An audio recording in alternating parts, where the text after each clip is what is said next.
Boa noite, gente. Tudo bem com vocês? Espero.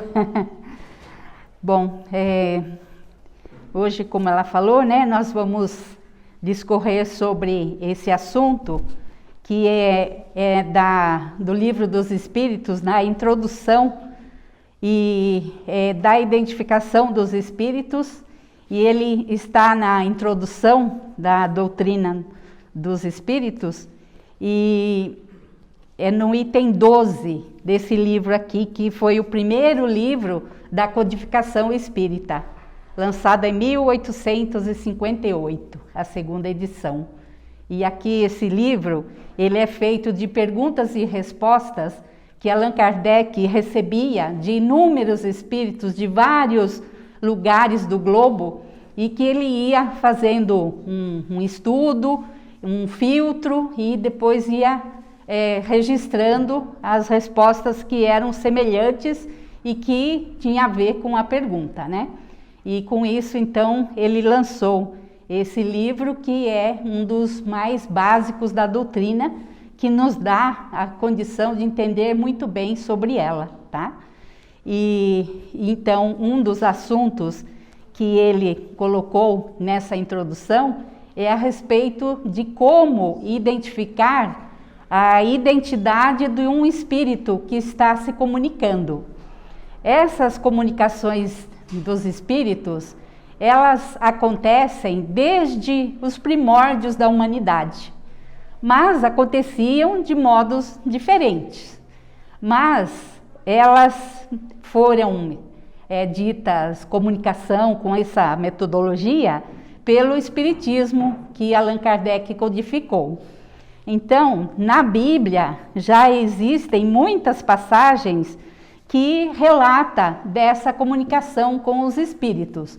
O próprio Moisés, ele entrava em contato com o Espírito Jeová, que é o espírito protetor da nação israelita. Então, quando se fala que na Bíblia existe a proibição da comunicação com os espíritos, que Moisés proibiu, né, terminantemente a comunicação, na verdade, o que ele proibiu foi o abuso, porque naquele tempo eles consultavam os espíritos para tudo, questões de amor, questões de negócio, tudo quanto é coisa do dia a dia, eles tinham essa prática de se comunicar, de consultar os espíritos. E então acontecia esse abuso, e Moisés então proibiu este abuso, mas ele não proibiu a comunicação, porque mesmo naquele tempo existiam médiuns que já faziam esse intercâmbio do mundo material com o mundo espiritual.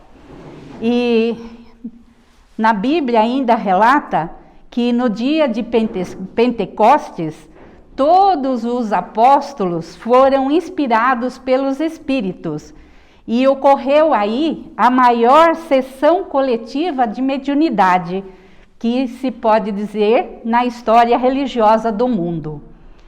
Paulo de Tarso, o apóstolo dos gentios, ele recebeu em seu quarto a visita de um espírito que lhe pede que vá à Macedônia para esclarecer o seu povo a respeito dos ensinos da Boa Nova. E na sua primeira epístola aos Coríntios, ele afirma que a manifestação do Espírito é dada a cada um para o que for útil. A cada um, pelo Espírito, é dada a palavra da sabedoria, a outro, pelo mesmo Espírito, é dada a palavra da ciência, e a outro, pelo mesmo Espírito, a fé, e a outro, o dom de curar. E ele diz ainda que todos podeis profetizar, uns depois dos outros, para que todos aprendam e todos sejam consolados.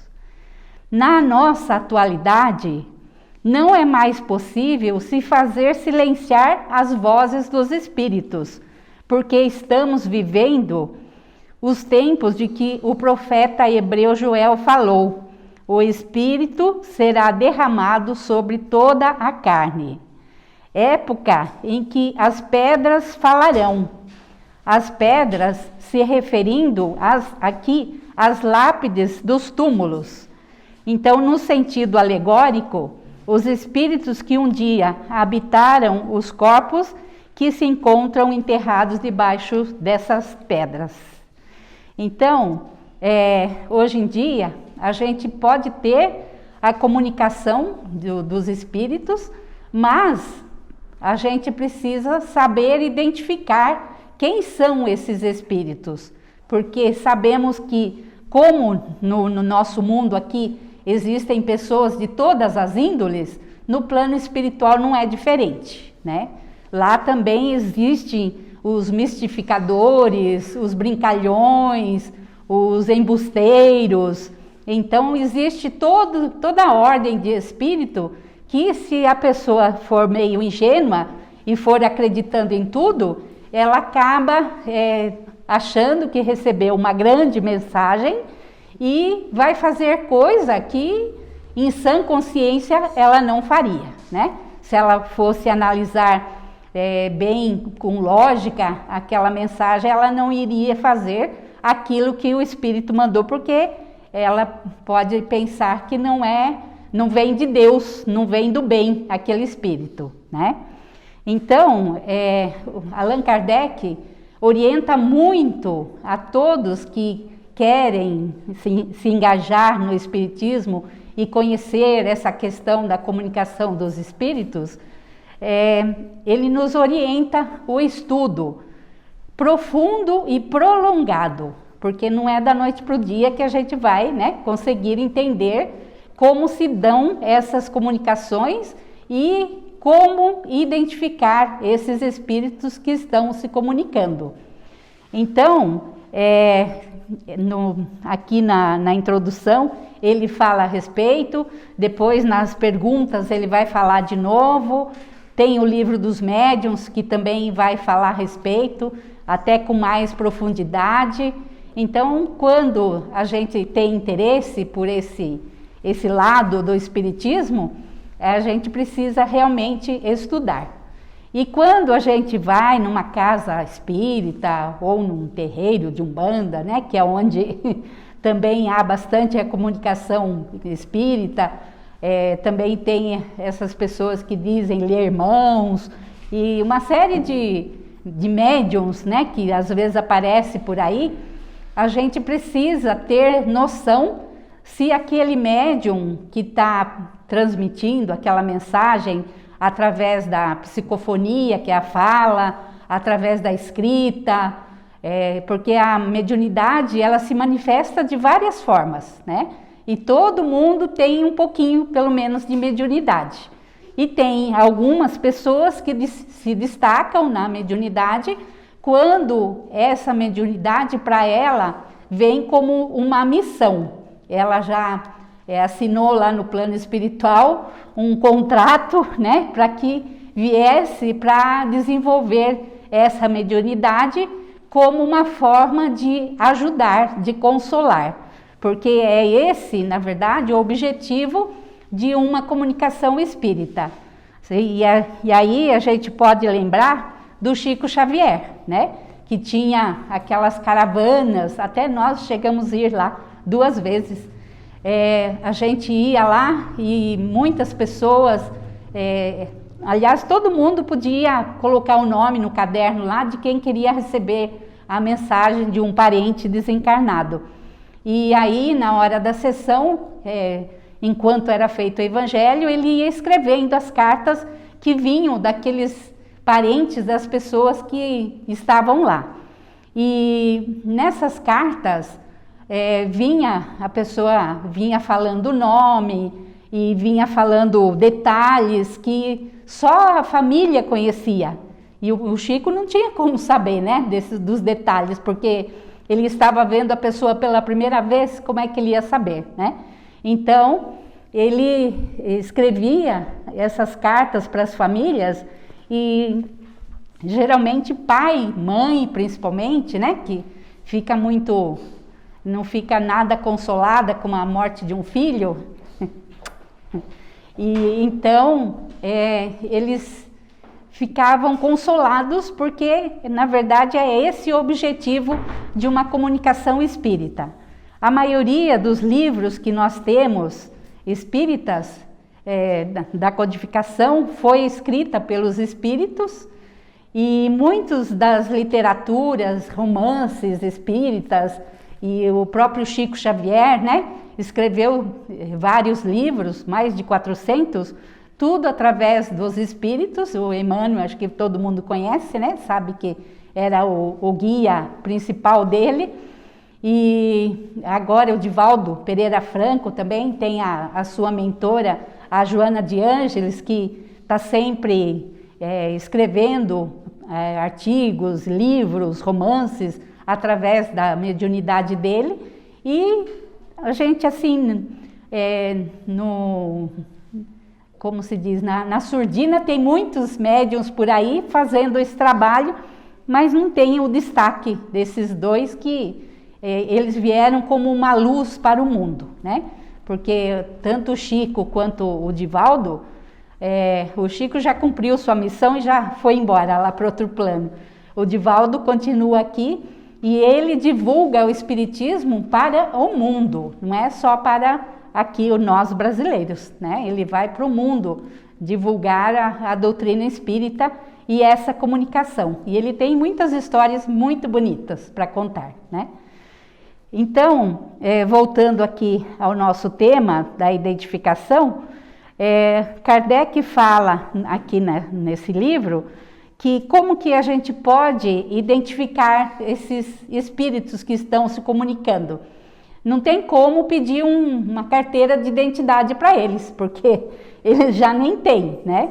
Então, muitas vezes a forma de identificar, quando é um espírito de familiar, assim, que desencarnou há pouco tempo, fica mais fácil, porque aquele espírito ainda tem o mesmo linguajar, as mesmas manias, o mesmo modo de pensar. Então, se ele vem logo e se comunica com o seu parente, com a pessoa que está querendo receber a mensagem, o parente vai ver nas minúcias da carta, da comunicação, que é aquele parente dela, né? E então fica mais fácil de identificar.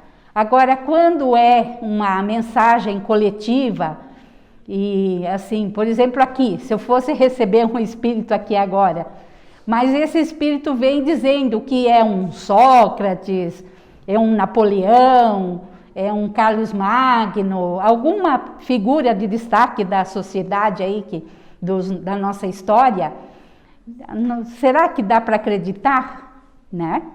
Porque muitas vezes o espírito ignorante, ele quer abusar das pessoas crédulas, e aí eles colocam um nome de famoso para se fazer acreditar.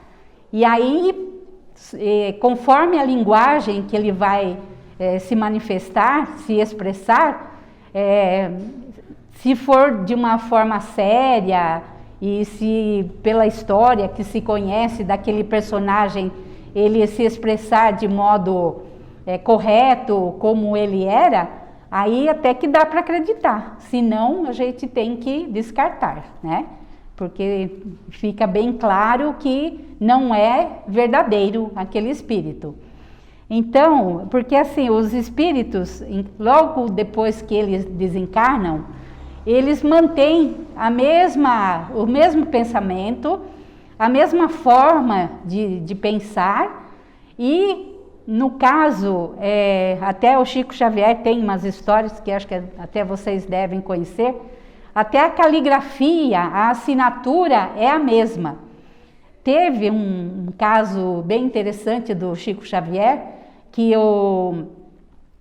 acho que foram 2 casos até que aconteceu, que foi para processo jurídico, e a pessoa que estava sendo acusada foi livrada da sentença, né, de prisão, por conta da manifestação do espírito que veio através do Chico Xavier para livrar aquela pessoa. Um dos casos que eu lembro bem é dos meninos, né, que eram dois amigos, e um estava visitando o outro na sua casa, e o menino lá, que era o dono, morava na casa, pegou uma arma do pai e pegou de brincadeira para atirar no amigo. Mas ele estava fazendo aquilo por brincadeira. Só que, por ironia da vida, a arma estava carregada e ele acabou atirando no amigo e o amigo morreu. E aí ele estava sendo processado, ia ser condenado, julgado como o autor da morte do amigo, mas na hora da justiça, esse amigo que morreu se manifestou para o Chico Xavier e escreveu que o amigo não tinha culpa nenhuma, porque foi uma fatalidade que aconteceu, né? Então o juiz acreditou e livrou o amigo daquela injustiça que ele ia sofrer de ir para a prisão sem ter a culpa verdadeira sobre a situação. E aí, depois até vi uma reportagem falando, o juiz que analisou o caso, ele disse que foram estudados a caligrafia, a assinatura do espírito, e que tudo correspondia. Não tinha nada que pudesse dizer que não era mesmo o espírito do rapaz que tinha desencarnado através da mão do amigo, né? Então ficou provado que realmente era verdadeira e o amigo foi livre da prisão por conta do outro que tinha desencarnado. Então, são fenômenos extremamente importantes e interessantes que nos mostra, né, o quanto que Deus, na sua bondade, nos ajuda e nos permite que os irmãos venham nos dar conhecimentos de muitas situações, esclarecer muitas coisas, ajudar a família, consolar, né? Muitas vezes os pais que estão ali extremamente angustiados pela perda do seu filho, de um parente, e então Deus permite que eles venham através desses métodos científicos e verdadeiros provar que a morte na verdade não existe, que a morte é apenas uma passagem, que nós todos passamos por ela inúmeras vezes, né? Através da reencarnação nós vivemos aqui para aprender, para ensinar também, né? Através do nosso exemplo, ajudar uns aos outros, nos dar as mãos, e com isto a gente vai crescendo, evoluindo e vai colaborando com os nossos irmãos para que todos possam evoluir, né? E na medida então que a gente tem essa doutrina espírita para nos auxiliar, nós vamos aprendendo o quanto que este mundo é um mundo passageiro, que a verdadeira vida é a do plano espiritual. Lá é onde a gente vive, nascemos lá como espíritos e vamos viver lá, né, eternamente. O nosso mundo material é apenas um mundo onde a gente vem para aprender as lições importantes e às vezes um pouco difícil, às vezes de provações, expiações mais difíceis, mas que tudo tem um porquê, né? Nada que acontece conosco aqui na nossa vida é à toa, nada é por acaso, tudo tem um motivo. E muitas vezes a gente pode ter essas revelações através de sonhos, né? Então Deus nunca nos abandona, sempre nos dá a condição da gente saber e relembrar muitas vezes da nossa missão aqui na Terra, porque pequena ou grande a gente tem, né? Cada um de nós tem o seu papel a cumprir, e que na medida que a gente vai se conectando com o plano espiritual, a gente vai conseguindo se resignar diante de situações que muitas vezes a gente não tem como mudar, e também adquirindo força, coragem, fé, otimismo para mudar aquilo que é possível, né? Porque às vezes a gente mesmo pede para vir numa situação difícil para que a gente possa superar, possa vencer aquela dificuldade e sair vitorioso dela, né?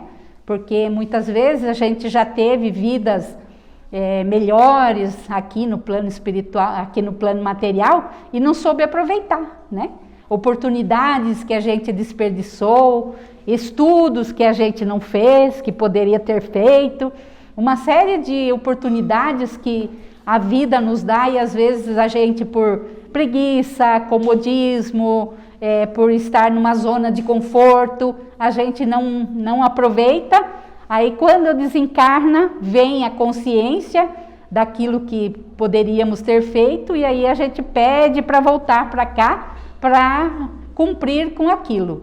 E os nossos amigos espirituais, que estão sempre conosco, nos acompanhando na nossa vida, eles nos alertam muitas vezes através dos sonhos, porque a gente muitas vezes pode estar se desviando do caminho, e aí então eles vêm nos alertar para a gente retomar a caminhada, né?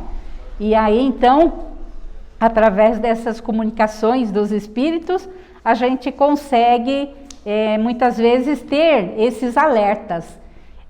Eu particularmente eu gosto bastante de romances espíritas, eu acho que tem bastante ensinamento para a gente, né? E as obras de André Luiz também nos dá muito conhecimento sobre essas verdades espíritas da nossa vida enquanto vida eterna. E nesse caso aqui da identificação, então, cada espírito vem se manifestar de uma forma. E quando a gente desencarna, a gente fica um tempo assim numa nebulosa, numa situação assim, vivendo mais as coisas aqui da vida material do que de lá. E nesse tempo, como eu já havia citado, é onde a gente ainda conserva os mesmos pensamentos, as mesmas manias, o mesmo jeitão de ser, né? A gente continua tendo lá. Mas no plano espiritual a gente evolui também. Então muitas vezes a gente vai se agregando a outros espíritos que pensam e que têm afinidade com a gente, e a gente vai melhorando. Então quanto mais a gente se distancia do plano material, a gente vai se depurando também e vai, claro, tendo outros conhecimentos, porque no plano espiritual a gente não fica estagnado, né? A gente estuda, a gente trabalha, quanto mais vontade a gente tem, mais coisa a gente vai fazer, né? Aquela noção de paraíso, aquilo lá é fantasia. Não existe um espírito de luz que fique parado tocando harpa. Então todos trabalham, todos têm as suas ocupações. Oi? Então todos têm as suas ocupações e cada um pode se engajar num trabalho e sempre de ajuda aos encarnados. Então a gente sempre pode contar com a ajuda dos nossos irmãos de luz que estão aqui sempre no nosso meio, nos ajudando, nos inspirando, né? Porque se a gente não tem outra forma de receber uma comunicação, a gente tem através da inspiração, né? Que aí também pode também se identificar se é uma inspiração para o bem ou para o mal, porque nós temos, conforme as nossas afinidades, nós vamos atrair espíritos de luz ou os espíritos ignorantes, né? Uma pessoa, por exemplo, que ainda está envolvida com drogas, com bebidas, cigarro, ou então tem mania de falar mal dos outros, ou de gula, comer demais, né? muitas vezes a gente acaba atraindo espíritos afins e que às vezes a gente está lá assim meio distraído, não está nem pensando naquele objeto de prazer e eles chegam perto da gente e nos inspiram a ir em busca daquilo que é prazeroso para nós e para ele também, né? Então o prazer vai ser dividido entre nós e eles, né? Por isso da importância da educação, da gente tentar buscar se conhecer mais para que a gente possa ir se distanciando desses espíritos que ainda estão envoltos com as coisas da materialidade. Porque quanto mais a gente estuda a doutrina, mais a gente entende dessa inter-relação do mundo espiritual com o mundo material, que é muito grande, a gente não faz ideia, e a gente está andando na rua, a gente esbarra com espíritos, né? Quem tem mediunidade, que conhece, às vezes, né, tem pessoa que até confunde, acha que está encarnado e às vezes até conversa com ele, e na verdade é um espírito já desencarnado, né? E o Divaldo mesmo, até naquele filme lá que ele fez, né, que fizeram sobre a vida dele, ele está lá na repartição da qual ele começou a trabalhar e chega um casal e ele fala, vai atender, e os amigos que estavam lá atrás vê que não era de verdade, não tinha ninguém lá. E para ele era, porque ele estava vendo naturalmente, né? Mas na verdade eram espíritos desencarnados. E a gente tem relatos de pessoas que com a mediunidade já bastante aflorada, faz esse tipo de coisa, confunde ainda, né? O espírito desencarnado como se fosse um encarnado. E acaba cumprimentando ele na rua. Mas a gente que não tem essa capacidade, a gente esbarra neles do mesmo jeito. Às vezes pode sentir um arrepio, uma situação meia, né? Uma vibração diferente. Então, às vezes é porque a gente esbarrou com alguém ali na rua ou no ambiente também, né? Uma coisa importante de falar também é que essas comunicações, elas devem ser feitas num ambiente preparado para isso. Uma casa espírita, onde o médium já está ali há bastante tempo, onde ela já está assim, educada para esse procedimento, esse fenômeno. Não pode ser uma coisa de brincadeira, porque essa parte do espiritismo é uma parte científica. E então existe todo um estudo, toda uma técnica para se receber um espírito para fazer a comunicação necessária.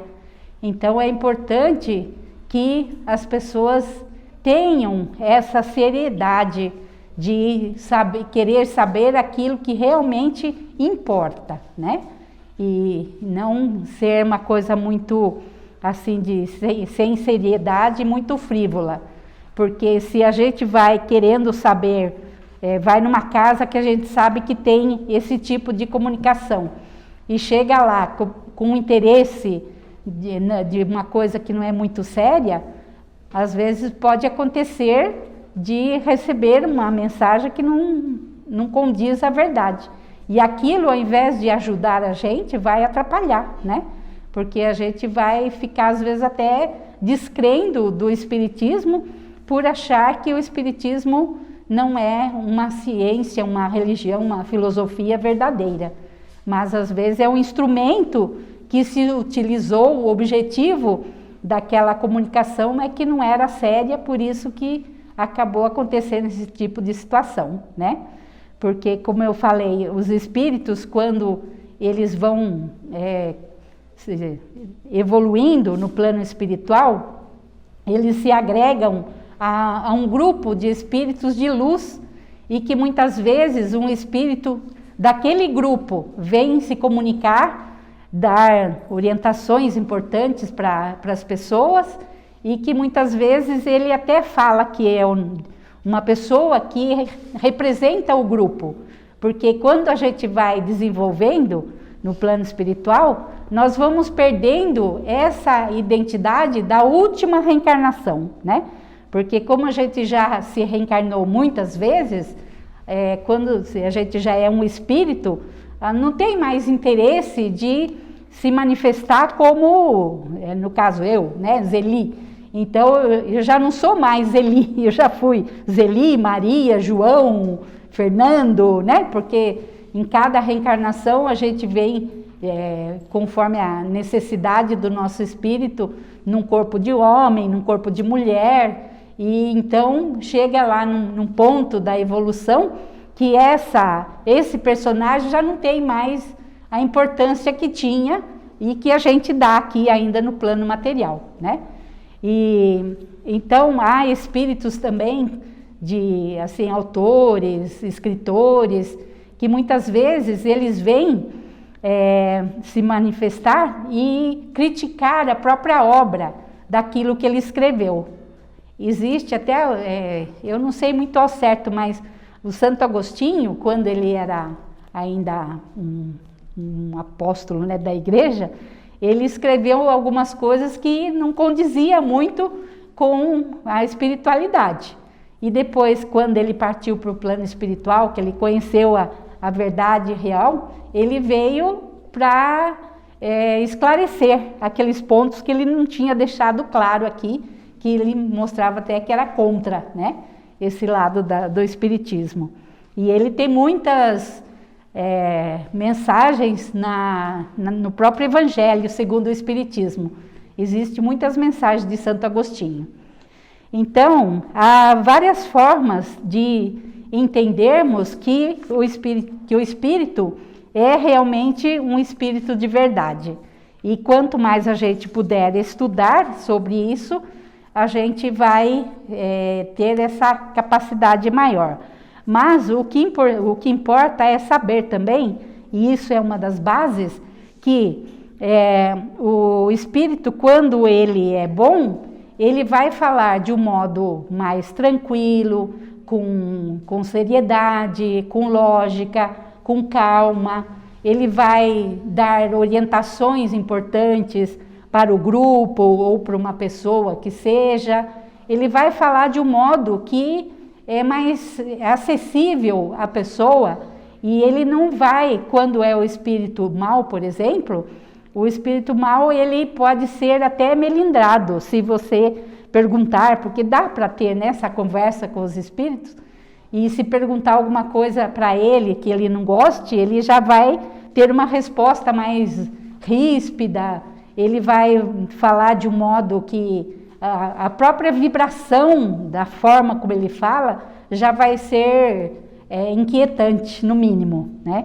Então, vai se poder identificar esse espírito através, pelo menos, da expressão de amor que ele possa ter, né? Então, essa já é uma das coisas que a gente pode ter em mente se tiver essa oportunidade de conversar com o espírito, né? Então, quando é um espírito bom, ele vai mostrar sempre o seu lado bom e vai sempre dizer coisas boas. Quando é um espírito mau, ele pode mostrar uma forma de dizer muito inacessível, um linguajar muito rebuscado, mas uma frieza na sua forma de se expressar. Então, tem essas possibilidades de se identificar que tipo de espírito que a gente está tendo ali naquela comunicação. Queridas irmãs e irmãos, já estamos com o nosso ambiente preparado para recebermos os fluidos que descem dos céus para nós. Vamos elevar mais ainda o nosso pensamento até o nosso Pai Criador, abrir o nosso coração como se fosse uma flor, para que possamos emitir os nossos melhores sentimentos, o nosso amor por todos nossos irmãos, por toda a humanidade, unir o nosso sentimento de amor com o sentimento de amor de Jesus, para que assim possamos primeiro receber tudo aquilo a que viemos buscar e que também possamos pedir ao nosso Pai Criador, ao nosso Mestre Jesus, que Ele possa colocar a paz no coração e na mente de todos os nossos irmãos, encarnados e desencarnados. Onde quer que haja um irmão nosso em sofrimento, que o amor e a paz de Jesus possa descer até esse irmão, lhe dando força, coragem para enfrentar as suas dificuldades e superar as dificuldades do seu caminho. Que o Mestre Jesus possa nos iluminar cada vez mais, nos incutindo muita luz, otimismo, confiança, fé, que a nossa caminhada pode ficar mais leve, mais tranquila, uma vez que acreditemos que Jesus está conosco no nosso dia a dia. Confiemos também que os nossos amigos espirituais aqui da casa estão como prepostos de Jesus, mensageiros de Jesus, levando esta luz, esta paz para o nosso lar, para a nossa casa e para as pessoas que lá convivem conosco, para que o nosso ambiente, nosso lar, possa ser realmente um ambiente de refazimento de nossas almas para as nossas lutas diárias. Que Jesus possa derramar as tuas bênçãos sobre todas as instituições da vida social, política, religiosa, pedagógica de todo o mundo, e que todos os países possam receber a tua paz e o teu amor, que os nossos irmãos em conflito possam ter coragem, força, fé, e que os irmãos que atacam possam receber a paz de Jesus em suas mentes e em seus corações. E assim, Mestre de amor, só podemos te agradecer, porque temos a certeza que tudo aquilo que pedimos a vós, somos atendidos. Mas ensina-nos, Jesus, a ver onde está a resposta daquilo que precisamos, porque muitas vezes está vindo a resposta através de um amigo, de um parente, uma oportunidade, e que às vezes a gente não vê. Ensina-nos, Senhor, a ver os seus sinais, que aquilo que estamos necessitando está sendo dado para nós. Obrigada, Deus, Pai Criador, pela nossa vida. Obrigada, Jesus, por tudo.